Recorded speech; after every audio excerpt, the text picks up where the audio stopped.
Tagalog shout out. Good morning. Naimbag nga agsapakin niyayo amin ka naimbag nga bigat. Sabi naman ni Emil Rodrigo, shout out sa Kabsat, Mintik, si Patok, si Roger Romero, si DC Cartas, at sa lahat ng mga silent viewers, shout out sa inyo, Kabsat. Okay, umpisa na natin ito, Kabsat. Mike Defensor versus Matibag, mga kakabsat. Ito, tingnan natin. Ito ko sa inyo. Yan o. Yung mga siniwalat ni NBI Director Matibag versus Mike Defensor. Kanina kayo mas naniniwala? Naku pa, press 1 sa mga naniniwala kay Mike Defensor. Press 2 sa mga naniniwala kay Attorney Matibag. Sa mga pasabog at aktual na video na nakita natin. Naku naman ito si Mike Defensor. Oh. Diyos ko Lord Rudy. O siya, sige, umpisa natin ito mga kapsat. Okay. Ito na nga mga kapsat. Ito. Ano ba yung depensa ni Mike Defensor mga kapsat? Wait na, ito muna. Patalastas. Kaya kayo Senado, Kongreso, huwag kayong luluko-luko. Kaya kayo Senado, Kongreso, huwag kayong luluko-luko. Ay putragis. Nako po, dahil dito Mike Defensor, nako po, sigurado ito magiging kasiraan mo dito. Kasiraan mo dito dahil sa nangyaring raid na to, no? Kaya nako po, sa Senado, huwag kayong magluloko. Ngayon pa lang, hindi ka pa kandidato. Wala ka na. Sigurado, wala ka na pupuntahan, Diyos ko Lord. Ngayon pa lang, wala na.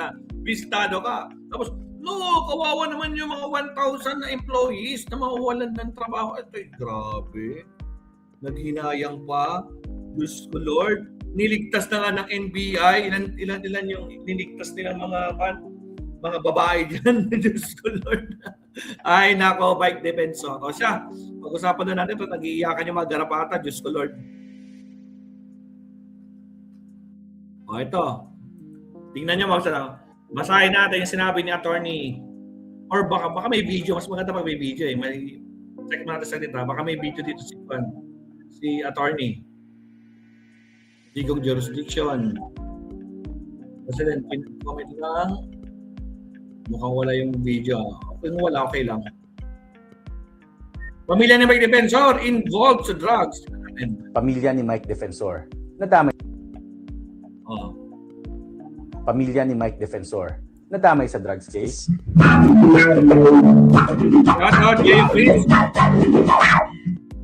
Base sa kumakalat na dokumento ng NBI dated April 23, 2026, ni-refer sa Office of the City Prosecutor ng Pasig ang records ng entrapment and rescue operation na isinagawa ng NBI Special Task Group.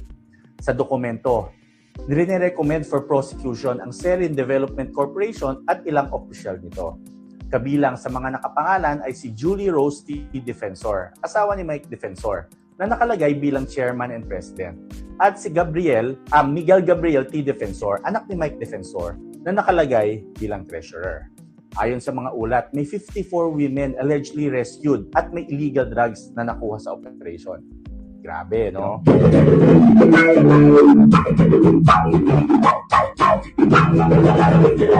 Please like and follow my band. Okay, ito. Punta natin yung isang statement dito ni attorney Maabsat. Ito to. Mike Defensor, wala daw kinalaman. Pero galit sa NBI. Bakit nga ba siya galit sa NBI? Sa isang interview, sabi ni Mike Defensor, ang asawa at anak niya, sila lang daw ang may-ari ng building kung saan nandun yung nightclub ng drug at prostitution din. Wala. Nagre-rent lang daw sa kanila ang club. Wala daw silang alam sa daily operation nito. Ay, putragis, really? In the same interview, Mike Defensor commend the NBI conducting the raid. Galit na galit siya sa NBI at sa kay Director Matibag mismo. Ang dami daw nagugutom na tao. Bakit daw ito magpo-focus ang NBI? Pero ang iniisip nyo ito, kung totoo ang sinasabi ni Mike Defensor na wala alam nangyayari sa club at landlord lang ang pamilya niya. Then, logically, hindi ba dapat matuwa siya sa NBI? Di ba? Kung ikaw ang may-ari ng building, nalaman mong ginagamit ng tenant mo, yung rumerenta sa'yo, ang property mo para sa drug at prostitution, nang hindi mo alam, ano ang natural na reaction mo? Magagalit ka sa tenant, di ba? Niloloko ka niya eh. Illegal. Illegal pala ang ginagawa nila sa building mo. Magpasalamat ka sa NBI kasi na-expose ang illegal na activity. Makikipag-cooperate ka sa kanila pero para maipakulong ang mga tenant mo na nanloko sa'yo. Yan ang basic na human nature. I should know, as a lawyer, may mga experience ako sa mga ganyang raid. May warehouse ang client ko dahil sa ginawang palang taguan ng mga karnap na kotse. Nung ni-raid ito, laking pasasalamat ng client ko, galit na galit siya sa tenant niya at full cooperation siya sa mga authorities. Pero dito, baliktad ang nangyayari. Instead na matuwa si Mike Defensor sa NBI, nako, exposing his tenant and imbes na mag-cooperate siya, galit na galit siya, kinokondem pa ang raid. Ako po, kilos ba yan ng isang taong walang kinalaman sa krimen? O ginawa ng tenant niya? Hindi, kilos yan ng mga taong guilty. Ay po, tragis Diyos ko, Lord Rudy J. Face mo. Kaya pala sobrang galit ni Mike kay PBBM. Walang nakuhang proteksyon ng negosyo niya. Hindi kaya lahat ng galit kay PBBM, hindi kaya lahat ng galit kay PBBM ay may illegal na negosyo. Ay, laka po magandang tanong din yan, Kapsat. Si Robin, lalayas na daw, mag-iibang bansa na at nararamdaman niya na mahina na ang DDS kaya i-escape. Ayun lang. Ano yan? Imposible. Hindi niya iiwan yung mga garapata. No? Sabi nga nila, sunugin man siya, talaga mangangamoy butay pa din siya. O siya, puntahan na natin ito mga kapsat. Puntahan na natin. O, Mike Defensor, paano mo sasagutin ito? May resback sa'yo si Kan. May resback sa'yo si Matibag. Pakinggan natin. Sabi ni Matibag. Sinagot ni Matibag to eh. Ano sinabi ni Matibag? Anong sabi po ni Mike Defensor Oh. doon sa interview niya kagabi doon sa isang istasyon? Oh, ano ba sinabi ni Mike Defensor? Director Matibag. Matagal nang hininto yan, 2019 na. Pero nung tinanong, sino pinagpasan, hindi nila masabi. Kasi nungalingan Ano po. daw? Hawak ko po ang Wait lang, ano daw? dokumento. Matagal nang hininto yan, 2019 na. Oh, matagal nang hininto, 2019. Pero nung tinanong, Oh, pero nung tinanong siya, sino pinagpasan, hindi nila masabi. sino pinagpasan, yun lang, di ba? O kung tinigil ng 2019, 7 years ago, sino nagtuloy? E ba't di nila masagot? Yun lang. Nungalingan po. Hawak ko po ang dokumento. Ang lease contract was signed 2025 ang nakapirma. Oh, the lease contract na nakapirma. 2025 pa yan. Ako po. Paano yan, Defensor? Merong ebidensya. Paano yan? 2025 nakapirma. Sinong nakapirma? Director Matibag. Asawa po niya. Naku po, asawa niya nakapirma. Isa pa nga. Hindi nila masabi. Kasi nungalingan po. Hawak ko po ang dokumento. Ang lease contract was signed 2025 ang nakapirma. Asawa po Ay niya. po, tragis. Ang lease contract ng pinaka-latest mga kakapsat, no? 2025. At sino nakapirma? Yung asawa ni Mike Defensor. Akala ko ba 2019, hindi na sa inyo? Bakit 2025? Latest. Asawa mo pa rin nakapirma. O ngayon, paano yan? Mayroong ebidensya. Ay, palusot. Mike Defensor, kilala ka na namin. Ugali mo na talaga yan. O sige, tuloy. At ang business permit po nila sa Pasig, si Rin pa rin for 2026. Sino po kayo na nagsisinungaling? Tragis, Mike defensive na pala. Hindi na siya defensor, Mike defensive na siya. Grabe naman si Mil Rodrigo. Shoutout sa sa NBA kami naniniwala, Idol Maestro, sabi ni Eugenio Ventura. Siyempre, sa ebidensya tayo maniniwala, hindi lang sa ngaw-ngaw, di ba? Sabi niya, 2019. Na daw sila nag-divest, mga kakapsat. Pero ang tanong, sino ang sumunod? Bakit hindi nila masagot kung sino, di ba? Bakit wala silang mailatag pero yung chinek nila, yung records, bakit may nakapirma 2025 yung asawa niya? Diyos ko po, Rudy. Nako po, bistado ka, Mike Defensor. Pasok. Daw ay challenge by defensor. Pati po yung asawa niya, huwag nating dalhin sa usapin ng politika. Yun, isa pa. Sino po kayo na nagsisinungaling? O, sino nagsisinungaling mga kakabsat? Si Mike Defensor? O si General Torres? O si Director Matibag ng NBI? Daw ay challenge by defensor. Pati po yung asawa niya, huwag nating dalhin sa usapin ng politika. At po pong sabihin na dinala ko ang pamilya mo dahil sa politika, ikaw ang naglagay sa pamilya mo dyan sa negosyong yan. Tama! Mike Defensor, huwag mong isisi. No? Na huwag idama yung pamilya mo. Sino bang nagpunta dyan? Sino bang naglagay sa mga pwestong yan? Sino bang naglagay bilang presidente at chairman? At pagiging treasurer pa talaga, treasurer, tagahawak. Alak ng kamoting kumpanya yan. Diyos ko Lord. Naku po, tapos isisisi nyo sa pag-raid ng NBI? Ay, my goodness. Just to give you a background pati, nung amin tinitrace back ang history, ang pangalan pala nito ay Benito Luna, yung KTV, at yung Taas Luna Hotel na nagsimula ng 2017. Napansin ko, 2017 pa? Nag-umpisa pa ng 2017 yung hotel sa taas? Ay, Diyos ko Lord. nung kami pumasok doon, nakalagay pa nga rin yung mga tropilo Nakalagay yung alin? na Benito Luna. Wait lang. Nakalagay daw Nung yung... kami po Taas Luna Hotel na nagsimula noong 2017, napansin ko, nung kami pumasok doon, nakalagay pa nga rin yung mga tropilo na yung mga tropilo niya, nakalagay doon. Benito Luna. At may aquarium. Oh. So, all the elements of human trafficking was there. Ngayon, Anong aquarium? Joseph, pag sinabi yung aquarium, yung pipili ka ng... Ganun ba yun? Aquarium daw eh. Ganun ba yun, Mabsat? Neil, ganun ba yun? Aquarium, tama ba sinabi niya? Aquarium sinabi niya eh. Tabalas. elements of human trafficking, O, aquarium, human trafficking. Benito Luna. At may aquarium.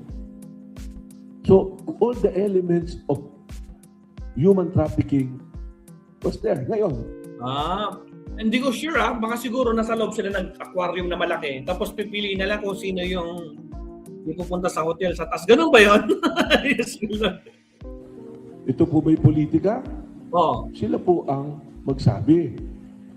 Hanggat maaari nga, kung hindi naman involved, hindi naman po namin isinasabi. Baka binanggit po nga silang pangalan na wala doon sa dokumento, hindi namin isinama muna sa kaso. Bakit po? Dahil ang NBI, mag-iimbestiga muna kami. Hindi muna namin sinama yung Cliff Point Development Corporation dahil malinaw doon sa lease contract ng Sirin at ng Chicago, sila yung magkakausap. Yun nga lamang, nung kami na pong iniimbestigahan, mas malinaw ngayon na may interlocking directors, interlocking owners, interlocking officers. So, sabihin, alam. Saka, kung mapansin nyo yung interview ni kagalang-galang Mike Defensor, Yun eh. Kagalang-galang ng Mike Defensor. Ano ba nangyari sa interview? alam na alam niya yung mga operation eh. Sabi nga niya, marami pang ibang club dyan. Ba't ito lang yung pinapasok, politika to. Sinisisi na naman eh. Parang lustay lang. Bakit ako lang yung iniimbestigahan nyo? Bakit hindi nyo iniimbestigahan yung 2 trillion na flood control? 2 billion na flood control. Diyos ko Lord. Nako naman. Nako. Talagang galawang DDS talaga. Bakit ako lang? Ang dami naman mga club dyan Bakit yung club ko lang? Tragis ka, Mike Defensor. Well, nagkataon nandiyan dyan, gay. Huwag nating ilihis. Yun, nagkataon nandyan ka. No? Hindi pinipili ng NBI yan, nagkataon lang na nandyan ka. Bakit kasi nandyan ka? Ngayon, ngaw-ngaw ka ng ngaw-ngaw, gusto mo magpapansin, ngayon pinansin ka. Ha? Ngayon nabisto ka na, nako po, todo depensa ka, bakit dinadami pamilya mo? Sino bang naglagay bilang presidente sa asawa mo? Sino bang naglagay para maging treasurer yung anak mo sa kumpanya nyo? Tragis, naglulukuhan ba tayo dito, Mike Defensor? Diyos ko po. Gawin natin politika at trabaho po ng National Bureau of Investigation na hulihin at pananagutin ang mga lumalabag sa batas. At sabi niya, puro politika daw ang inaasikaso ng NBI. You check my track record from February 23 until today kung ano yung mga hinuli namin. Meron po kami mga hinuli, violation ng USAID, ng LabScam, mga foreigners po na nagbabiolate ng immigration law, nag-aanap buhay dito ng illegal. Pati nga po pagtitinda ng dog meat ng mga Vietnamese, sinuli namin. Yung mga peke po na anti-rabies, sinuli po namin. In my more than 50 days po dito, i-check niyo po yung track record. This is yung sinasabi po ni former Congressman Mike Defensor is very unfair to the men and women of NBI and the law enforcement. Huwag po nating insultuhin yung ating mga kasama na nanunungkulan. Ako ngayon ang magsasabi, kung may personal ka sa akin, dahil iniisip kong pinupolitika kita, huwag nating idamay yung mararangal na nanunungkulan sa National Bureau of Investigation. At lahat po kami doon, ginagawa namin marangal. Yung trabaho po namin. Sunog! Diyos ko po. O, sa mga naniniwala kay Mike Defensor, press 1 mga kakamsat. Press 2 sa mga naniniwala kay Director Matibag mga kakamsat. Diyos ko naman, Rudy. Napakasimpleng arithmetic lang yan, di ba? Bakit mo sasabihin pinopolitika? Bakit ba naging pinopolitika? May video. May ebidensya, may dokumento, nakapirma sino? Asawa mo, 2025, nakapirma. Diyos ko Lord. Diba? Tapos sabihin mo, nag-divest kayo ng 2019. Sinong sumunod? Bakit hindi nyo masagot? Bakit hindi nyo kayang sagutin kung sino yung sumunod sa inyo? Bakit wala kayo may pangalan? Diba? Tragis talaga itong mga DDS na ito, no? Talagang kumag din talaga, no? Sasabihin nyo pinolitik. Hindi nyo nga masagot kung sino pumalit sa inyo? Tapos yung tinek ng NBI, trabaho nila yun, kaya nga NBI, di ba? National Bureau of Investigation, inimbestigahan nila yan. 2025, ang nakapirma, asawa mo. Diyos ko Lord, wag kami Mike Defensor. Anak ng kamote talaga, oo. Kaya nako, gising mga kakapsat, no? Wag basta-basta nagpapaniwala, no? Especially sa mga kumag at sa mga bobong DDS. Gumising kayo. Tandaan nyo, no? Bubulag-bulagan pa rin kayo. Magbulag kay Sara, na ipakita ni Senator Trillanes na totoo yung sinabi niya 10 years ago. Kinonfirm na ng AMLAC at long last. Diba? Siyempre hindi kasi makakil sa panahon ng tatay nila. Diba? Tatay nilang karton na ngayon. Ngayon wala. Minamala silang lahat. Kumaga karma. Bumalik na sa kanila yung karma nila. Panahon lang yan. Diyos ko Lord, kaya talagang wala dapat makabalik sa kanila. Nangangarap pa talaga. Diyos ko po, Rudy. So ayan mga kapsat, no, malinaw.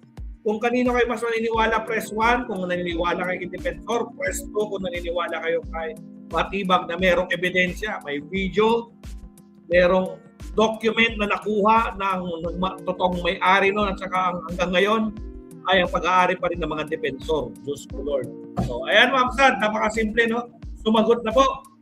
At pinontra na ni Director Matibag at tinibag niya itong si Defensor. Ako si Defensor, di na maka-defense, no? Nako po. O, siya. Last topic tayo, Mabsat. Last topic po tayo. Here we go. Taundahan muna tayo.